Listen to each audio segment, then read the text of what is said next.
Sveti Miklavž, Božiček in dedek Mraz. Le kdo so dobri možje, ki vsak konec leta obdarijo na tisoče otrok po vsem svetu? I want a PlayStation, an Xbox, a plasma telly, a laser sword, glow-in-the-dark pen, a Ferrari, a new carrot, a designer scarf, a computer, a magic... Miklavž izvira iz krščanskega izročila, Božiček je bolj blizu zahodni Evropi in Američanom, dedek Mraz pa vzhodnoevropskim narodom. Božiček in Miklavž naj bi bila pravzaprav ena in ista oseba. Ime Santa Claus, kot se v angleškem jeziku reče Božičku, v prevodu pomeni Sveti Nikolaj oziroma Miklavž. V anglikanskem svetu se je običaj Miklavževega pridružil praznovanju Božiča, zato je nastala zmeda z dvema možema. Cerkev namreč slavi svetega Nikolaja, Božiček pa je marketinški proizvod ameriške multinacionalke Coca-Cole. Njen Božiček se prvič pojavi leta 1931.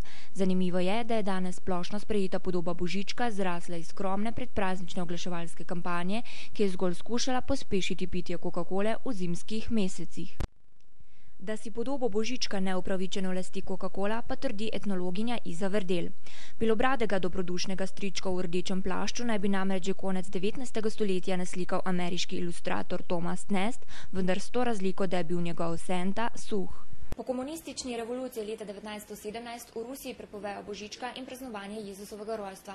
Stalin uvede dedka Mraza, komunistično verzijo dobrega moža. Po padcu komunizma dedek Mraz ni več kul in spet se pokaže potreba po Božičku, prilagojenemu novi družbeno-politični ureditvi.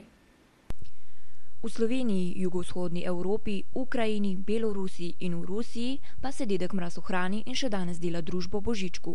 Slovencem je najbolj blizu podoba dedka Mraza, ki jo je naslikal Maksim Gaspari. Dedek s svetlim plaščem in polhoko na glavi, ki sicer stanuje na Laponskem, pri nas z rezidenco pod Triglavom, za razliko od Božička pa darila pusti pod smrečico na predvečer novega leta.